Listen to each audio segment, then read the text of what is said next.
The book we're discussing today is The Prosperity Paradox. If we orientated towards creating prosperity, that's actually how we address poverty. When you are creating a new market, it's new jobs, it's new opportunities, it's new value systems, it's a whole infrastructure that has to be created for that to happen. The iconic example of this is 25 years ago when Mo Ibrahim kind of had the idea of bringing cellular phones to Africa. Kind of value chain emerges that didn't exist before, and the economic multiplier of that is so much bigger than any type of other innovation. You drive the country into prosperity.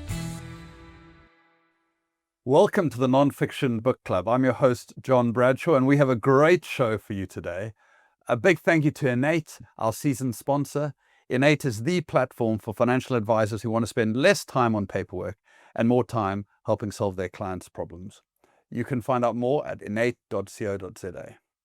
Remember to sign up to our newsletter on www.nonfictionbookclub.com to be the first to hear about interviews like this one, to see book reviews, and to get 10% off from exclusive books on every book we cover. And now time for the show. It is my great honor to welcome Ann Farr to the Non-Fiction Book Club. Wonderful to have you here. Amazing. Ann Farr is the CEO of Allan Gill Gray Philanthropies Africa. He spent his career building the entrepreneurial ecosystem in Africa. He was one of the key architects of the Allan Gray Orbis Foundation, which he led from 2005 to 2017. And now he's based in Rwanda, in Kigali, and working on a whole lot of interesting projects, growing entrepreneurship in Africa. And so just the perfect person to discuss the book we have today. So welcome to the Non-Fiction Book Club, Ant. Great to be here. Thank you. Wonderful. So the book we're discussing today is The Prosperity Paradox. And this is a book that you recommended to me, I think, 3 or 4 years ago. And I already knew Clayton Christensen from The Innovator's Dilemma and from Competing Against Luck. And this was just a golden recommendation. It's by Clayton Christensen, Efosa, Ojomo, and Dillon. Maybe a good place to start is, where were you on your journey when you came across this book? It's an interesting story. I was, of all places, at the Vatican. Good. In Rome. There's an amazing entrepreneurial network that's actually featured in the book. At the time, they were called the Harambean Entrepreneurial Alliance. They're now referred to as the Harambeans. And there's a larger-than-life Okendo Lewis Gale that is the founder of the Rome. And basically, it's a network of some of the strongest entrepreneurs across Africa, but it's really about bringing about the future possibilities of the continent. And so they, as one would expect for an African network, have events in places like the Vatican and the House of Lords. But at that event, it was attended by Dillon, one of the co-authors of The Prosperity Paradox. And she started sharing some of the ideas of the book. And yeah, it just captivated my imagination. This was, we've been working in entrepreneurship for a long time, and the promise of The Prosperity Paradox is basically a vision of what entrepreneurship targeted in the right sort of direction can do for the ultimate prosperity of, in our case, Africa. Yeah, it must have really resonated given your experience in driving on entrepreneurship. But I think for most of our listeners, they won't have read this before. So I think it might be helpful if we start by giving a little bit of an outline of the main thesis. Do you want to talk through a little bit? Sure. What the argument is? So this was actually, sadly, the last book that Clayton Christensen wrote. He died a few years after it was written. And basically, he tells the story at the beginning of the book about how he spent some time in South Korea, very early, basically out of university, and this was in the 1970s. Was just really horrified at the poverty and the challenge of that country. And yet, when he looks back now, it's one of the most advanced, prosperous countries. And so he's kind of questioning mind is, well, how has this happened? And he gives examples of other countries, sadly some of them in Africa, that would have been in a similar stage of development as South Korea in the 1970s and are actually worse off now than they were then. So why have some countries prospered and others haven't? And so he basically, the thesis of the prosperity paradox is driven around the fact that the paradox is that we see poverty and we think that we need to attack poverty, we need to address poverty. Yeah. But his argument is that that's treating the symptom. It's looking at things through the wrong lens. And actually, if we orientated towards creating prosperity, that's actually how we address poverty. It's kind of and that's why they call it the prosperity paradox. And there are different ways, or there's a key assumption of how you do that in the book related to his work around innovation.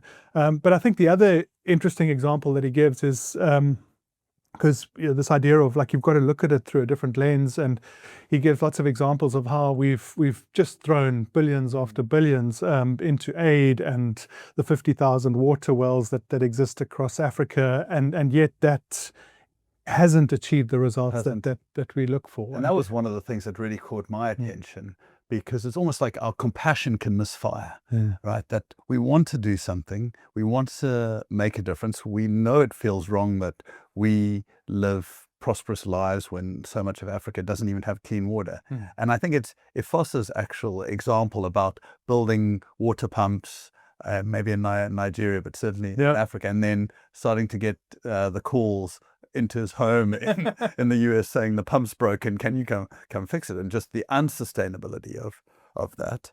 A key, you alluded to it, a key idea in this book is market creating innovation, which he contrasts to maybe efficiency innovation or sustaining innovation. Can you talk a little bit about what that type of innovation is versus the other types? Sure. So Clayton Christensen, I mean, his whole career was essentially around understanding different elements of innovation, and so innovation is key to growth and opportunity. But there, as you mentioned, there are these different types. So there's sustaining innovation, which is really around keeping people interested in a product that they already have. So the best example is like an iPhone, like tweaking it, improving it, a little bit more features, a better camera, but it's sustaining what you're already buying. So the argument he has is that it's important, but it's not fundamentally changing the economic context in which it's operating, because you're just repurchasing something that you already bought before. The other type of innovation is efficiency innovation, and I think that's the one that we would kind of jump to as our understanding of innovation, where we're trying to do things better, we're trying to do things more efficient, we're using better technology, and so we can make the same thing faster, we can do it with maybe less materials, but the problem, although it's obviously a good outcome in terms of the business, is that economically, often you might need less people to make the same product, and so you kind of having these unintended economic impact more broadly than just the business itself with efficiency innovation. And so therefore he comes up with a third type of innovation, which he sees as central to this prosperity paradox, which is this idea of market creating innovation. And really he talks about as the name suggests, about creating new markets, and the underlying premise of this is to find areas of non-consumption where people are non-consumers. And the iconic example of this is 25 years ago, when Mo Ibrahim kind of had the idea of bringing cellular phones to Africa, and there were a few thousand across the continent, and it looks obvious now, and we've seen the impact. But actually, then it was people saying, "Well, like people can't afford it. It's too complicated. They're expensive. It's why and how are you going to actually affect this on the continent?" Whereas to him, he just saw millions and millions of people that if they wanted to communicate with their family or other people, it would take them weeks to write a letter or to travel, or there was just the struggle that they were trying to progress in was so significant that he saw the opportunity of turning those non-consumers into consumers, and with the sort of innovations of prepaid as opposed to contracts because people wouldn't have been able to afford that, and simpler phones and so on. I love this idea of targeting non-consumption because it's almost like saying, I think it's in the book that he puts it, I'm going to put it clumsily now, but what do wealthy people have that poor people don't? Because if wealthy people have it and desire it, then there's a clear human need for it. And it's just access that's meant that the broader market doesn't have. So you could see that everyone in the world wanted a telephone, but actually in our townships and for the mass market, telephones weren't effective. And then that non-consumption was solved through tech. And then the other idea, you're competing against nothing effectively when that happens. The other idea is that it then pulls other innovation. Do you want to talk a little bit about this idea of how market creating innovation pulls other innovations? Yeah. So that's, I mean, this idea of pulling in things is, as opposed to, that what we talked about previously about aid would be the stereotype of pushing things onto people as opposed to pulling. And the idea of pulling is that when you are creating a new market, and even in contrast to things like efficiency innovation, it's things that didn't exist before. It's new jobs, it's new opportunities, it's new value systems, it's a whole infrastructure that has to be created for that to happen. So again, continuing with Mo Ibrahim and Celtel, it's the cell phone towers, it's the community sellers of airtime and all of those things that are starting to be created as this whole kind of value chain emerges that didn't exist before. And so, I mean, the heart of the book is that the economic multiplier of that is so much bigger than any type of other innovation, that you drive the country into prosperity. And it's so much bigger than you could have ever centrally planned. I remember in those early days, people with sticks, and in the sticks were a whole lot of cards that had airtime that you could scratch out for the cards. Like you say, there's the cell phone shops, the repair shops, all the businesses that have now set up with WhatsApp lines based on the cell phones, based on the connectivity. So there's a whole ecosystem, to the point at which now not having a phone probably massively impairs your ability to be economically productive because it's been such a boon. You said something interesting there. You said that it changes value systems. And I guess one of the most controversial points that Clayton said around this concept is around corruption, right? And that actually that can be a season of corruption because there's no other way of getting things done. And then innovation will break the corruption, as opposed to corruption being one of the things we need to address before we have innovation. I don't know if, having worked in Africa your whole life, how did that ring true to you, or you think it's more nuanced than that? Yeah, I mean, there are obviously some nuances to it, but I think, I mean,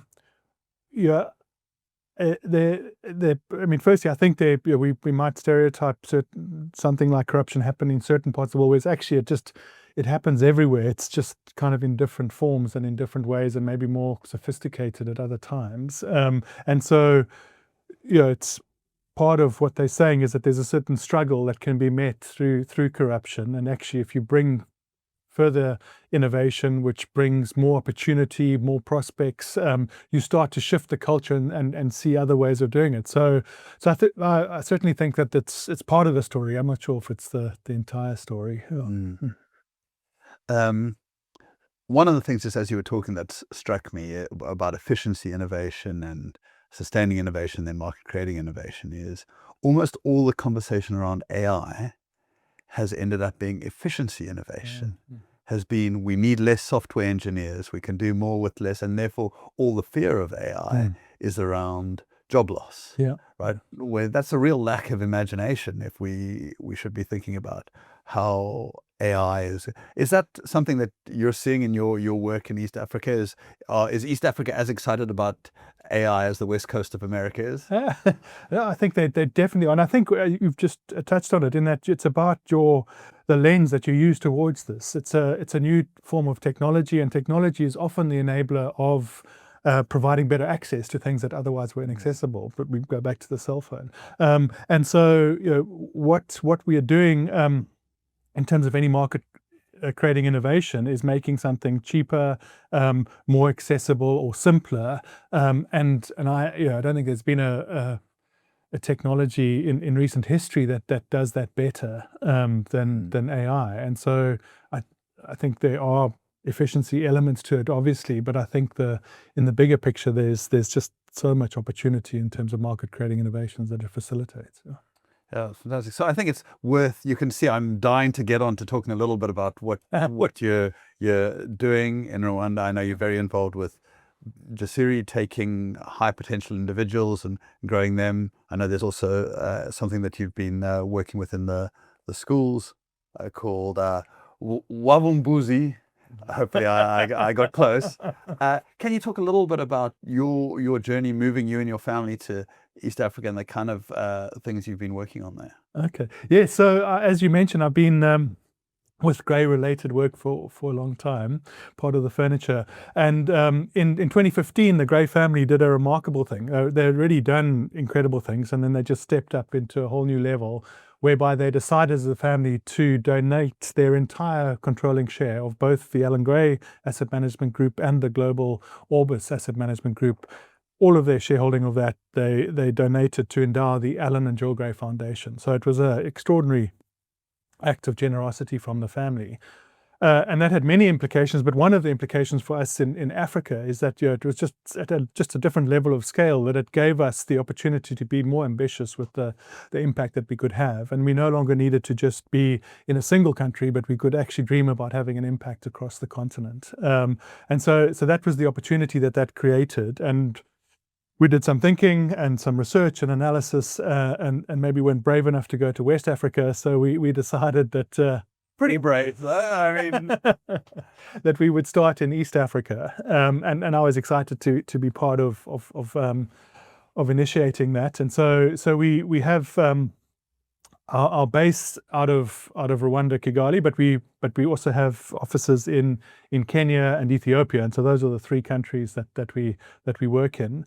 And really, it's been an exciting opportunity. We've done a lot of work over a number of years in entrepreneurship in South Africa, and so now we had an opportunity to take those learnings, but also some potential refinements in terms of how we could be most effective in terms of entrepreneurship in East Africa. And actually, interestingly, one of the fundamental refinements is that we're so convinced about this prosperity paradox that Jasiri is this program of developing entrepreneurs. They call Jasiri Fellows. Jasiri is this word, Swahili word to be brave. And the fundamental premise of the Jasiri Fellowship is that we are asking entrepreneurs to focus on market creating innovations because of the thesis of this book, that it is the biggest catalyst to ultimately creating prosperity. And what I love about these fellows, right, is that you don't ask them to come with a business idea. Yeah. You try to pick high potential because you want to create the market creating innovation. Is that the rationale behind not taking people with great ideas like a normal incubator would? That's definitely part of it. That we want to make sure that the ideas are in the direction of market creating innovation. Although it's much easier to see market creating innovation looking backwards than it is looking forward. But also, I mean, if we could also have just chosen them in those existing opportunities already. That one of the other and probably the main reason for taking them pre-idea, pre-team, all of those things is that that we have this fundamental belief that there is this almost endless amount of talent in Africa, and even entrepreneurial talent. Yeah. And yet one of the drivers of progress are high growth startups, particularly high growth startups that are focused on market creating innovations. But those are very scarce, those are very limited. And so what Jasiri has as its intention, it's known more broadly in the asset class of being a talent investor because you're focusing on individual, is converting that abundant resource of talent into the scarce resource of high growth startups. Because the more of these high growth startups we have, the more market creating innovations we have, the greater the ultimate prosperity for the country and the region that they operate in. And so we fundamentally believe that we can shift the volume of high growth startups through this process of the talent investor. So if we were choosing existing businesses and enterprises, we'd be supporting and maybe accelerating the existing pipeline of entrepreneurship. But by doing this approach, although it's more challenging, we fundamentally hope to increase the volume of entrepreneurs in the region. I want to call it the Jasiri paradox,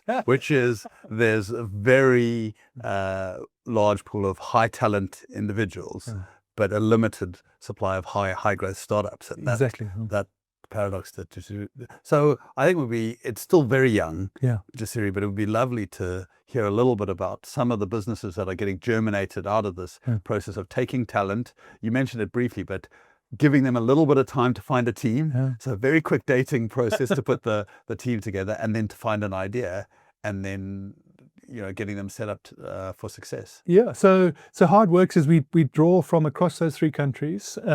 There's a high volume of applicants. They screen very carefully. We've learned over the years how to identify entrepreneurial talent, and we normally work in cohorts of 50 at a time. So now these are 50 high potential, probably have a lot of entrepreneurial experience, but are not in a venture at that moment when they join us. And they're from the 3 countries. They come together, and we actually it's like a training camp. We put them in residence for the first 3 months. So they come to this facility that we have just outside of Kigali. They live together, and it's a 24/7 process over those 3 months, where they're taken through this process of ideation and validation and team formation, and understanding the principles of market creating innovation, understanding systems thinking in terms of how their ventures will affect that. And it's actually quite magical, because you have these 50 individuals. They're obviously very highly selected, but you can't be sure of what's going to happen, and yet, like clockwork, 3 months later, there will be 16 to 18 ventures that come out of it. Trust the process. Trust the process. It must be a little bit terrifying, at least the first time. The first time was extraordinarily terrifying, but now we have a little bit more confidence. It's interesting. And we've had one. We can talk. They've basically been about 80 ventures over this time that have been launched through that process. It's obviously the struggle is real, and so there are probably about 60 of those that are still kind of in market. That feels like a pretty high survival rate for such early stage ventures. In terms of some of the examples, one of the ones that we're proud of is Irebe Biotech. Basically, they very much at the heart of market creating innovation. It's a Rwanda venture, that one, and they've realized that some of the most basic medical products are being imported by Rwanda, from other countries at great cost. And so they've started very simply with the right sort of equipment to do things like saline solution or nose drops, or just like simple medical products, and really have kind of picking up the volumes, and by being the first to produce locally in Rwanda, they're able to do it at a fraction of the cost of imported products. So if we stack on that a second, that feels so powerful, because it's got the efficiency innovation of displacing expensive international saline, but there are a whole lot of people that should be using saline but aren't able to use saline because of the cost of it coming in. Exactly. So just the fact that you're able to produce it locally, you compete against non-consumption of all the people who are not currently able to buy saline. So I love that concept. And then one of the other, there's quite a lot of agricultural type projects. It's a big factor in Africa in terms of agriculture. And so one of our ventures, Mulika Farms, is really helping kind of make smallholder farmers, particularly kind of potato growers. Rwanda has very kind of high quality potatoes that it's able to Irish potatoes type genre that it produces in a northern part of the country. And normally there's this whole kind of system of middlemen, and they've created this platform which is now kind of giving these farmers greater access to market in Kigali, in the bigger cities of Rwanda, and also just setting up standards of how those potatoes are better evaluated in terms of quality. And it's really kind of just opened up new markets for both the potato sellers, and also then people had more access to the agricultural product in the cities. It's so interesting that when you do these kind of innovation drivers, it's this mix of interesting tech, cutting edge tech, and really gritty physical problems like the shape and quality of a potato, Yeah. how someone gets access to it. Well, I also want to hear a little bit about Wavumbuzi. So it's not only been Jasiri, which are slightly old, I guess, post-university type age, if they've done tertiary, but there's also Wavumbuzi, which is with younger kids. Can you talk a little bit about that? Yeah, so one of the learnings in going to East Africa is that rather than just have programs that are focused on individuals like Jasiri, it makes sense to actually have a very broad top of the funnel. Like you can really sort of reach as many people as possible at an early stage to kind of excite people about entrepreneurial potentials, and then you can have programs later on that can take the best of those forward. And so we'd actually trialed something in South Africa called the Allan Gray Entrepreneurship Challenge, which had met with some success. And so we took that concept to East Africa. We gave it another name, Wavumbuzi. A bit catchier than the Allan Gray Entrepreneurial Challenge, but which means judging. Pioneer, Explorer. And really the idea is to activate entrepreneurial aspiration amongst young people in that part of the world. And it's done with a digitized approach.